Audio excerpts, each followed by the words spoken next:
After so many years, hounded by hatred and trapped by fear, I'm in a box. I've got no place to go. If I follow my mind, I know I slaughter my own. Help me, I'm the prisoner. Won't you hear my plea? I need somebody, yeah, to listen to me. I beg you, brothers and sisters, I'm counting on you, yeah.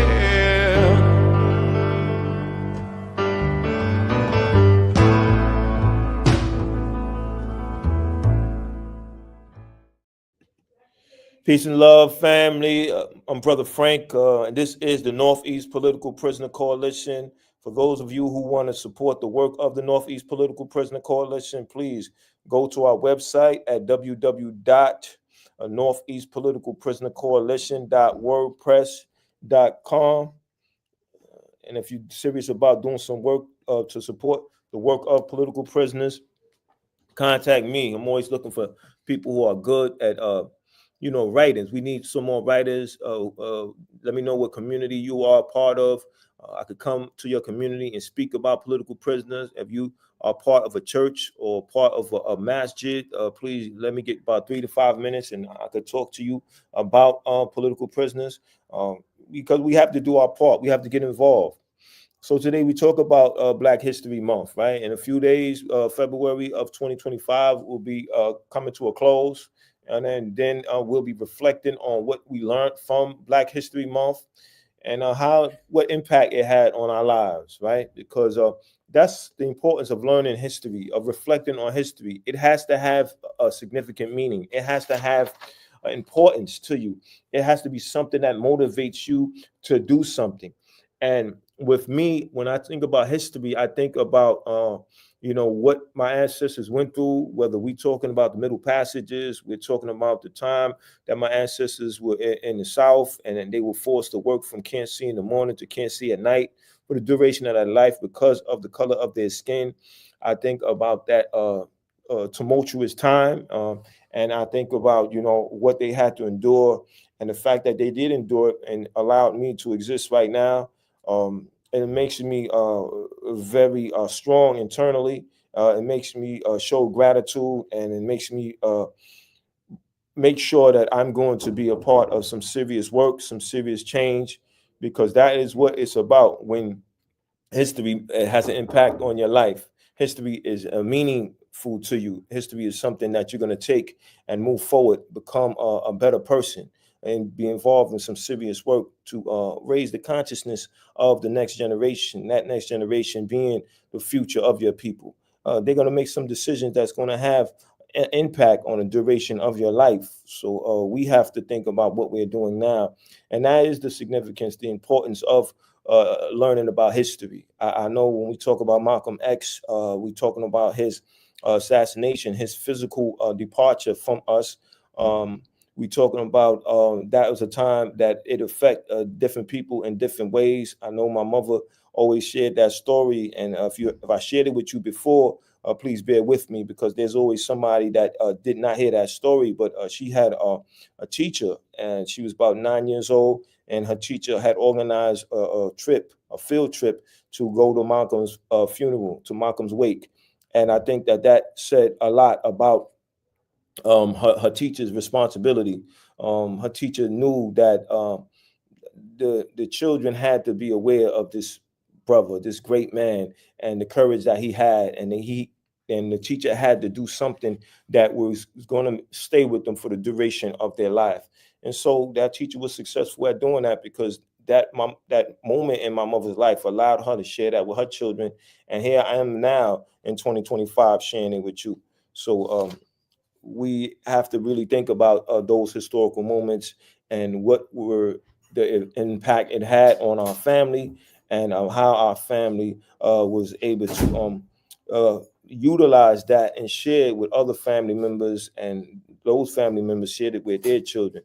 So that is exactly the power and importance of history, right? So my question to you, for you who are viewing, I know that I don't always engage with those who are commenting, but I always encourage people to comment, right? Because this platform is a platform of dialogue, and I represent the point of view, or a reminder of not forgetting about political prisoners. So engagement is definitely encouraged. It's beneficial to me. It's beneficial to the Northeast Political Prisoner Coalition, because now we can understand what ideas are out there. What do we have to address from the perspective of political prisoners? So when I think about what I did specifically during this month, and I think I'm asking the question, what did you do during this month? Well, I know that I was at the Bedford Hills Correctional Facility with a number of organizations, and we discussed that on previous episodes, and previous episode rather, and we also talked about the other organizations that were a part of that, including December 12th Movement and People's Senate. And forgive me for the other organizations that I didn't mention. But we were out there in the cold and we did our work, and it was in spirit of knowing that this is a very important time of the year when we talk about our history, when we make a reflection, when we have historical reference to something, we know that we have a solid foundation to stand on. We become very prideful. We become very serious about the work that needs to be done. And I'm very grateful to be a part of that organized action, the Northeast Political Prisoner, along with Holla, how our lives link all together. It was great. It was powerful because we knew that we had some work to do, and we got the work done. And we had the support for the prisoners inside, which was under the leadership of Reverend Joy Powell. She let us know how inspired they were, and that was what I've specifically done at that day, and that was February 15th. On February 21st, the date when Malcolm was assassinated decades ago, I was with Brother Shep, Brother Tariq Haskins. Haskins was a guest on this show, as well as Brother Shep, both former Black Panther Party members. Although they say that once you're a Black Panther Party member, you're a Panther Party member for life, and that is understandable because it's about being conscious. Once you're conscious, you're never unconscious. You make some decision on what being conscious means to you, and those brothers still are around, organizing, taking a position regarding the struggle, the fight for our self-determination. Brother Shep had us pour libation. He had us reflect on Malcolm X. A number of us said what Malcolm meant to them. I said that he meant bravery. He meant accountability. And those ideas are serious ideas. Bravery, because, when you start talking about Black power, you start talking about self-determination, you start talking about political prisoners. Not everybody really wants to engage.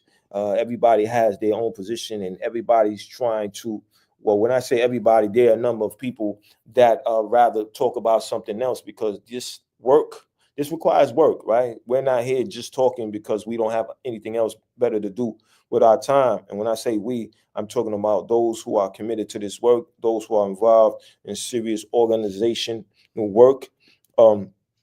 They are taking this work seriously, and they are taking a position to make some progress made, right? And that includes the freedom of our political prisoners, organizing, standing up for them, making sure that they're not forgotten.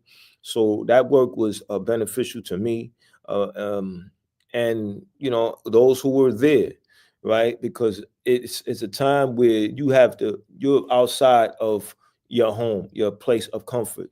You're not looking at your cell phone. You're actually talking to a brother or sister, and you're talking about a very important time period in our lives, and that is when Malcolm X was took from us physically, and everybody had to express how they felt. And I know it was a deep reflection for those who were present. I know a number of brothers and sisters were in Harlem, and the moment that Malcolm X and Fidel Castro had met at the Teresa, that was reflected, and that was a very powerful moment. Pictures were taken, video was made, and it really was symbolic of what that still means today in 2025, because that is the importance and its power of history for us to reflect on history and bring it to the present time and decide what are we going to do with that moment in time. What did we actually learn from it if we're not applying it today? You know, is it entertainment, or is it a means by which we organize action around an idea? Because it should be about organized action.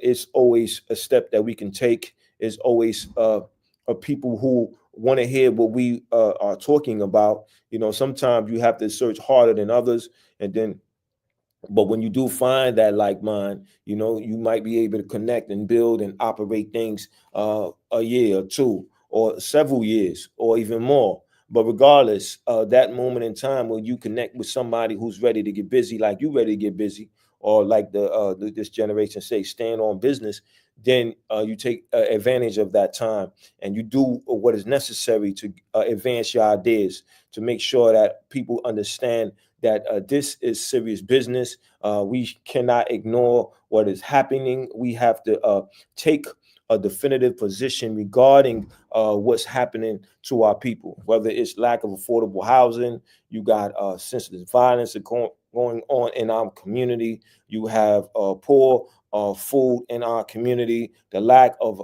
adequate food or food that is of the best nutritious value. You know, we call them food deserts. Some people refer to our community being victims of food apartheid. So, you know, these are a number of issues that we have to take on, because all of these issues revolve around our self-determination. So our history teaches us that there are people who came before us who looked just like us and made a decision that they were not going to allow the system, the government, the state to continuously attack us, that they are going to commit themselves to taking an action.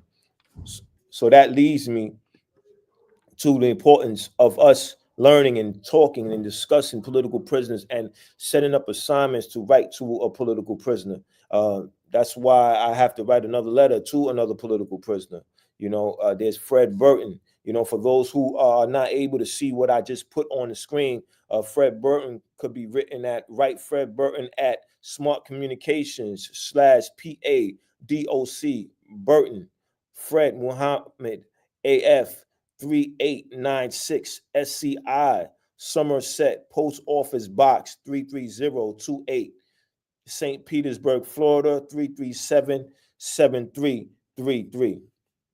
There's another address, Joseph Bowen. I have to write to him again. I wrote him, he wrote me back, but for some reason I didn't write him again. You know, sometimes my workload is not as organized as I would like to be, so I have to take some self-criticism. So, you know, I give out assignments and I ask people to do job work when they view the podcast, so it can be an ongoing interaction between me and my viewership, and let us inspire each other. Let us share experience. Let us share the letters that we're writing to our political prisoners, and let's exchange ideas on what we can do. So the right to Joseph Bowen is at Smart Communications /PADOC Bowen Joseph AM-4272. That's his number. Again, that's AM-4272 SCI Fayette Post Office Box 33028 St. Petersburg, Florida 33733. So please share this episode and let's do what needs to be done. There are a number of other political prisoners that I can provide contacts with you in terms of their address. So please call me at 347-679-3936.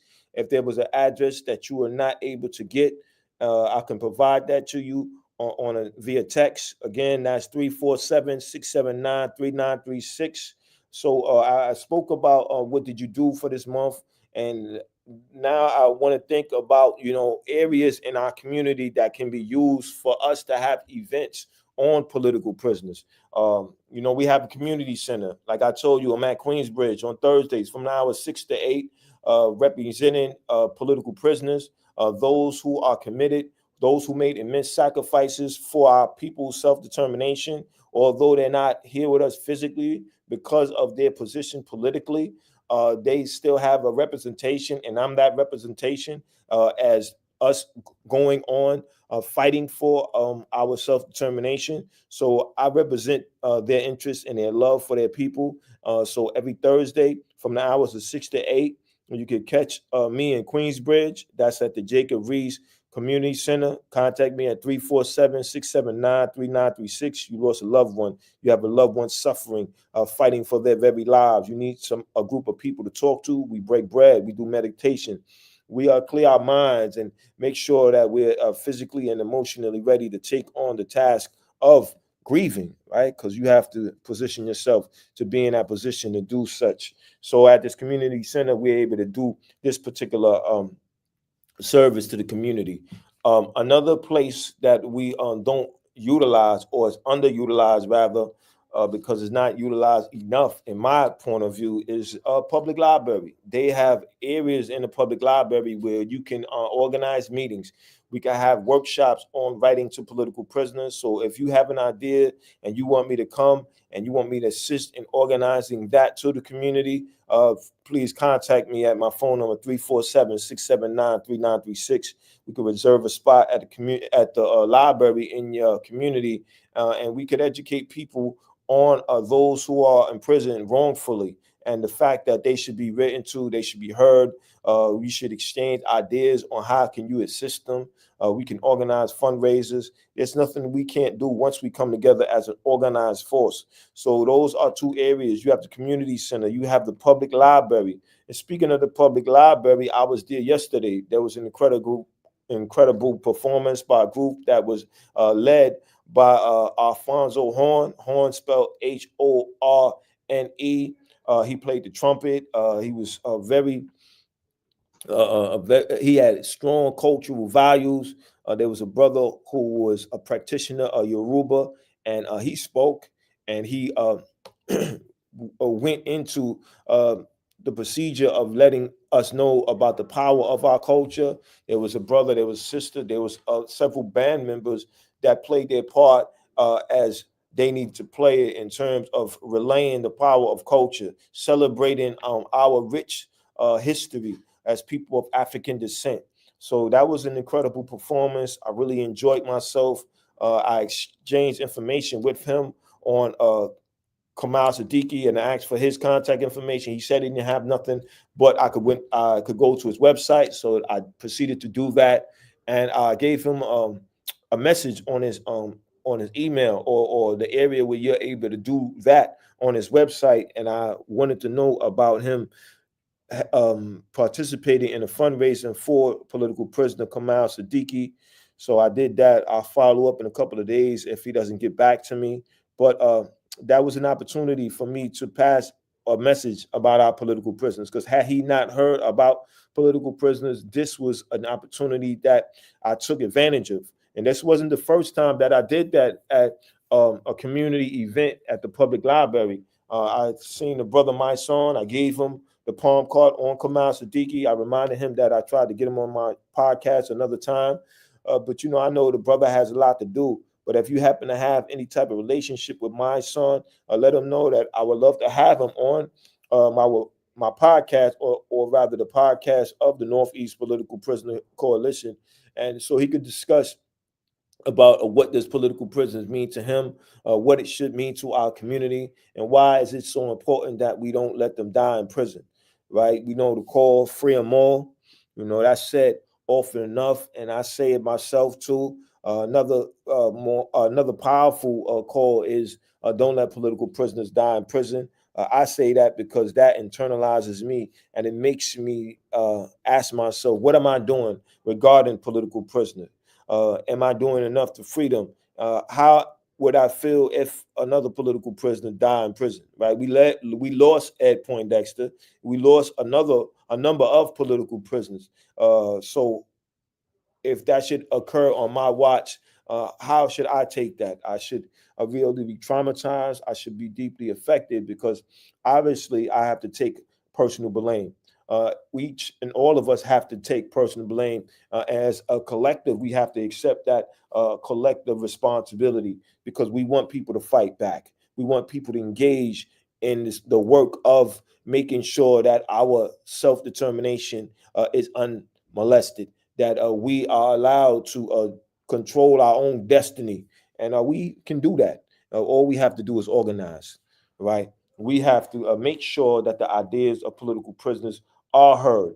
And that's why I ask you, if you're viewing right now, please share with at least 10 people. If you have not subscribed to the Black Power Media, please do so. We got to control our own media. We got to support our own media because this is how we control our narrative. So 50 years down the line, when we're ancestors, there'll be another generation that are asked the question, what did you do during your time? What was going on 50 years prior to them being around? How did people deal with the issue that if the whole system doesn't change, will continue to go on because capitalism doesn't reflect or value people, right?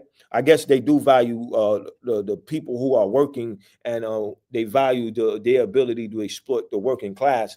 But capitalism only reflects on a profit, extreme profit. How can that be made? What will be the formula in which it will happen? And once we start understanding that, then we understand that is why we have to fight back. That we have to do our part in stepping up and raising our consciousness and making sure that our consciousness reflects our action, or rather, our action is reflected on our consciousness, and that is what needs to be done. So, I come on this platform and I usually have a book that I would love to share and encourage you to read, and share with others, right?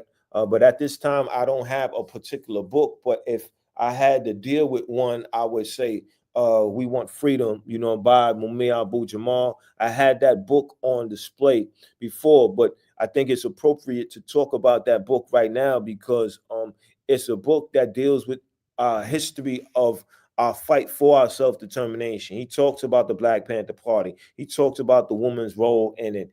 He talks about what happened to them regarding COINTELPRO, regarding what led Huey P. Newton and Bobby Seale to come together to start the Black Panther Party. And he obviously knows a lot about that because he was a member of the Black Panther Party. He did his work. He was a journalist. He did what was needed to do, what was needed to be done to get the job done in terms of letting our people know that we have people who are fighting back.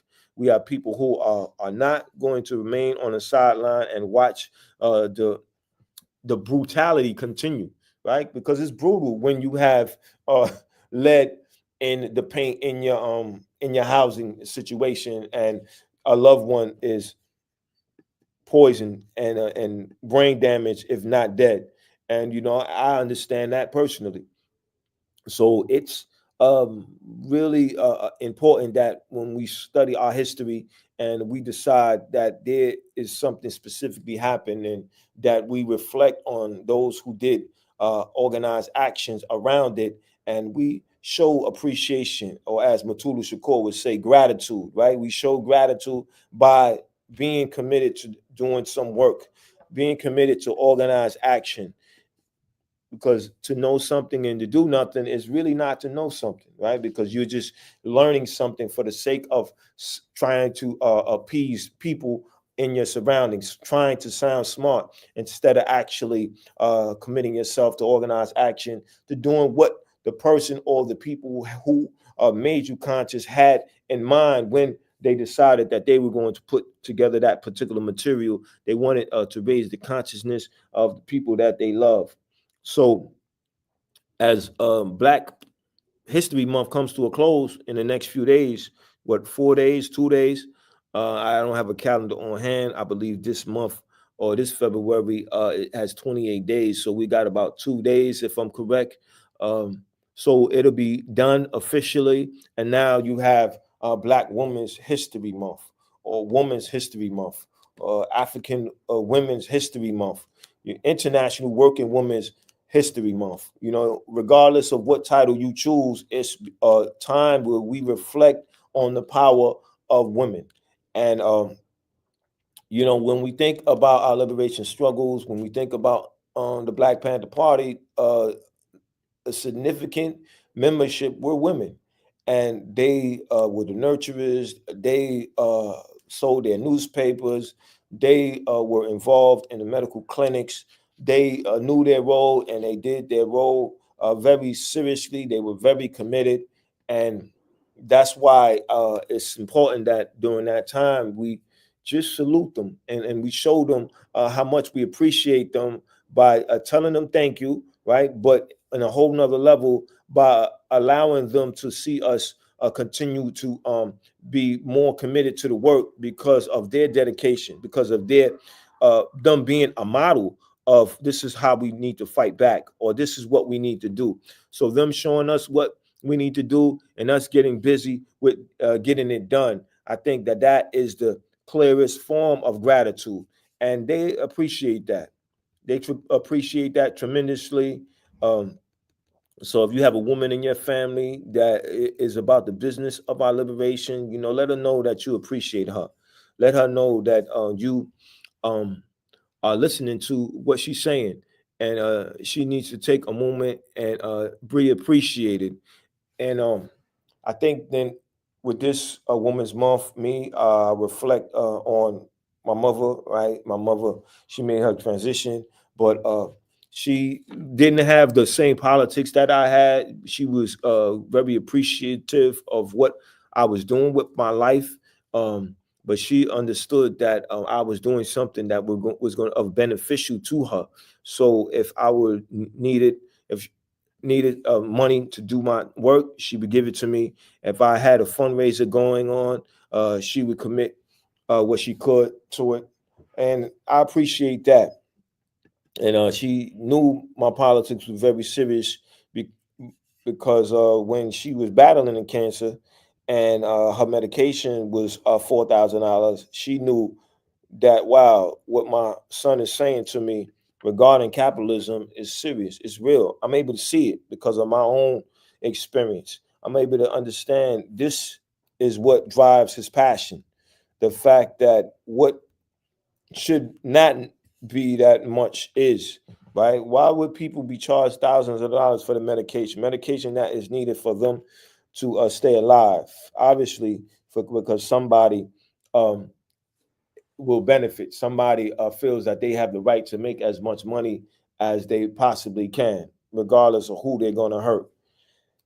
Another woman, right? Although she's not biologically related, but she's politically related, and to me, there's no difference. Is Asada Shakur. I remember reading her book and hearing about her upbringing and what drove her to be a part of the Black Panther Party, also the Black Liberation Army. And, you know, so on Women's Month, she's one of the women that I'll be reflecting on, and I'll let my work uh, show my appreciation, right? Because obviously, you know, she was as committed as she was because she was conscious, right? And then her relationship with Sundiata Acoli and me being involved in the caretaking of Sundiata Acoli, and vast work that is about us being connected politically, right? Having that political blood that keeps our relationship as strong as it is. And that's what allows me to be continuous in this work as a representation of the Northeast Political Prisoner Coalition. So before I wrap things up, it's important that I provide the contact information. If you have a skill that we can utilize on this platform, please let me know. Contact the Northeast Political Prisoner if you want to do so by mail at P.O. Box 380122, Brooklyn, New York, 11238. So it's 1:30. It's time that I bring this episode to a close. Please tune in next time. Please share with at least 5 to 10 people. Let me know what I'm doing right. Let me know what I'm doing wrong. You can contact me at 347-679-3936.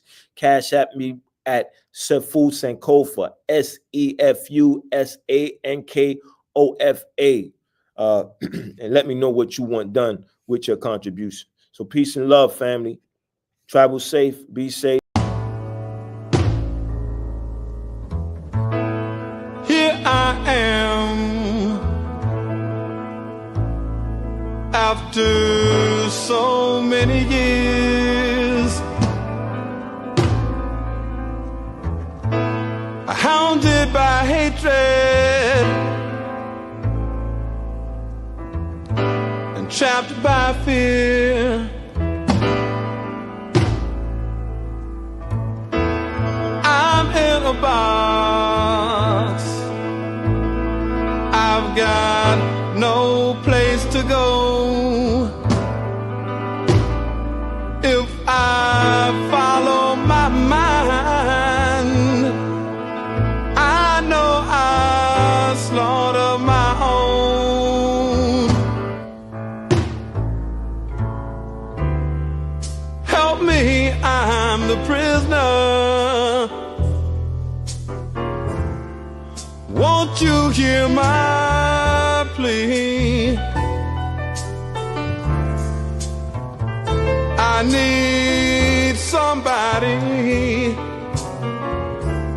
yeah, to listen to me. I beg you, brothers and sisters,